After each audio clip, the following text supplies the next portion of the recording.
उधर बांग्लादेश में मेमनसिंह में हिंदू दीपू दास की मॉब लिंचिंग के खिलाफ गुस्सा बढ़ता जा रहा है। भारत से बांग्लादेश तक हिंदू सड़कों पर उतर आए हैं। आपको एक एक तस्वीरें दिखाएंगे। पहले आपको बांग्लादेश की अब तक की बड़ी खबरों से जरा अपडेट करा देते हैं कि वहां पर हालात इस वक्त है क्या, क्योंकि दीपू दास के परिजनों ने विरोध किया है, विरोध प्रदर्शन चल रहा है बांग्लादेश में। विरोध को देखते हुए सीमा पर हाई अलर्ट किया गया है। भारत के कई शहरों में, नेपाल में भी प्रदर्शन दरअसल इसको लेकर हो रहा है। दिल्ली में बांग्लादेश ने फिलहाल वीजा सेवाएं रोक दी हैं। बीएनपी के तारिक रहमान 25 दिसंबर को बांग्लादेश लौटेंगे और तय समय पर चुनाव, देश को बेसब्री से इंतजार है। यूनुस का ये बयान भी आया, यानी वो अपने चुनाव पर टिके हुए हैं, हालात पर नजर कह रहे हैं, लेकिन फिर भी सुधरते नजर नहीं आ रहे। बांग्लादेश जल्द नई दिल्ली के साथ तनाव कम करे, रूस की तरफ से भी ये बात कही गई है।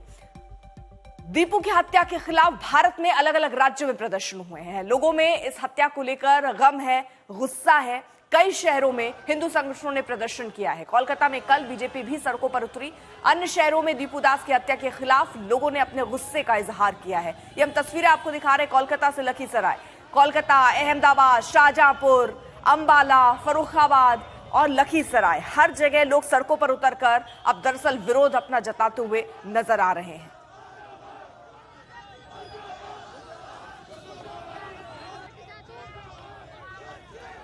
शिवानी हमारे साथ, हमारे सहयोगी इस वक्त जुड़ चुकी है। शिवानी, एक तरफ तो वो नरेशन बनाने की कोशिश होती है कि वहां से कैसे भारत भाग रहे हैं, फिर आप वीजा रद्द कर दे रहे हैं। बांग्लादेश का ये रुख क्या है और भारत का स्टैंड अब आगे क्या होगा? अर्पिता, देखिए, आपसे बात करते करते आपको तस्वीरें भी दिखाते रहेंगे। मैं इस वक्त बांग्लादेश हाई कमीशन जो नई दिल्ली में है उसके बाहर हूं। आप देखिए किस तरह से सुरक्षा व्यवस्था यहां पर दुरुस्त की गई है, क्योंकि यहां पर एक प्रोटेस्ट कॉल किया गया है विश्व हिंदू परिषद की तरफ से, और लगातार ये नाराजगी है, गुस्सा है लोगों में, क्योंकि जिस तरह के हालात बांग्लादेश में है, लगातार हिंदुओं पर हमले हो रहे हैं, मॉब लिंचिंग की जा रही है, जिस तरह से नृशंस हत्या कर दी वहां पर एक युवक की, तो उससे नाराज होकर यहां पर कई संगठनों ने विरोध प्रदर्शन का ऐलान किया है। तो इसी लिहाज से यहां पर सुरक्षा व्यवस्था बढ़ा दी गई है। एक बहुत अहम बात यहां पर आप देखिए, एक नोटिस चस्पा किया गया है। बांग्लादेश हाई कमीशन ने यहां पर जो वीजा सर्विसेज हैं उनको अभी बंद कर दिया है और temporarily suspended until further notice, ये कहा गया है। तो ये एक नोटिस कल देर शाम यहां पर लगाया गया, यानी कि जो तल्खियां हैं भारत और बांग्लादेश के राजनीतिक संगठनों की, उनको आप कुछ बोलना चाहेंगे? यहाँ पर जो तैयारी है उसको लेकर आप कुछ कहना चाहेंगे? तो यहाँ पे आप देख सकते हैं कि किस तरह से सुरक्षा व्यवस्था दुरुस्त की गई है। अर्पिता, ये भी बता दूं कि जो रोड यहाँ तक पहुंचती है उसके जो शुरुआत है वहां पर बैरिकेडिंग की गई है। हम कल भी यहाँ आए थे, लेकिन कल के मुकाबले यहाँ पर जो डिप्लॉयमेंट है वो बहुत ज्यादा बढ़ गया है। यहाँ पर न सिर्फ दिल्ली पुलिस है, पैरामिलिट्री फोर्सेज हैं, लगातार यहाँ पर निगरानी की जा रही है। एक सीसीटीवी फुटेज आया था 20 दिसंबर का, जिसके बाद विदेश मंत्रालय का एक वक्तव्य भी आया। उन्होंने कहा कि कुछ लोगों ने यहाँ इकट्ठा होने की कोशिश की थी और 5 मिनट के भीतर उन्हें हटा लिया गया था।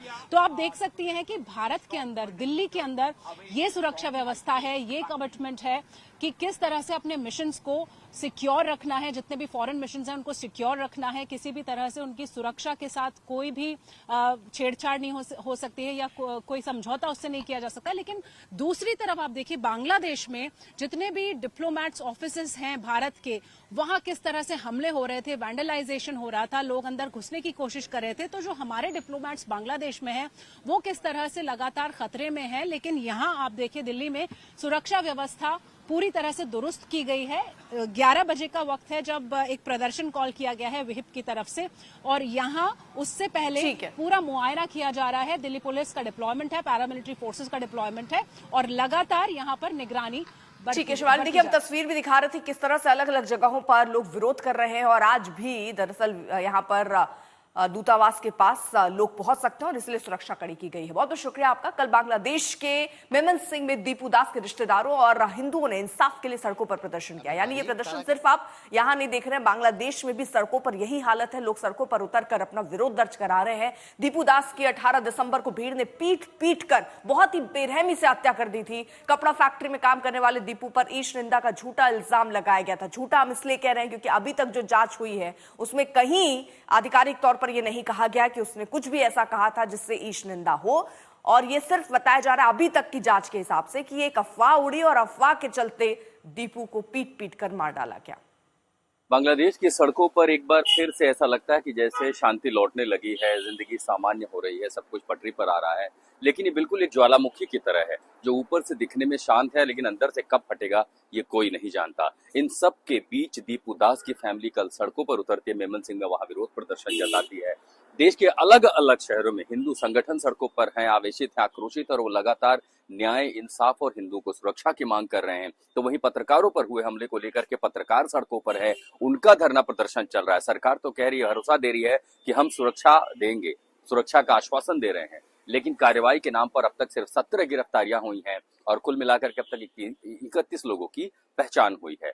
हालात इस कदर खराब है कि 10 दिन में 2 छात्र नेताओं पर शूट आउट होता है, एक की मौत हो गई, जिसके बाद बांग्लादेश उबल पड़ा तो दूसरे एनसीपी के नेता की खुलना में गोली मार दी जाती है चुनावी कार्यक्रम के दौरान, वो भी तब जब इस समय आचार संहिता लगी हुई। आपको ये भी बता दें कि इस बीच डॉक्टर यूनुस ने सरगई गोर, जो कि विशेष दूत हैं बांग्लादेश के और सेंट्रल एशिया, साउथ एशिया में भी, जब उनसे बात की तो वो कह रहे हैं कि यहाँ हालात, हम कटिबद्ध हैं 12 फरवरी को चुनाव कराने के लिए, लेकिन वो कटिबद्धता क्या इस तरह के कानून व्यवस्था में हो सकती है, ऐसे कई सारे सवाल हैं। इस बीच बांग्लादेश में जो रूस के प्रतिनिधि हैं, रूस के एनवॉय हैं, उन्होंने कहा है कि ढाका हर हाल में नई दिल्ली के साथ अपना रिश्ता ठीक करे। आपको ये भी बता दें कि किस तरह से बांग्लादेश हाई कमीशन ने नई दिल्ली में तमाम वीजा सुविधाओं को बंद कर दिया है, एम्बेसी को फिलहाल वीजा सुविधाओं के लिए रद्द कर दिया है। यानी कुल मिलाकर के न सिर्फ भारत बांग्लादेश के बीच जो कूटनीतिक रिश्ता, डिप्लोमेटिक रिश्ता धीरे धीरे कड़वाहट की ओर बढ़ रहा है और कड़वा हो रहा है, यहाँ जमीनी हालात ढाका से लेकर के चिटगांव तक, यानी बांग्लादेश का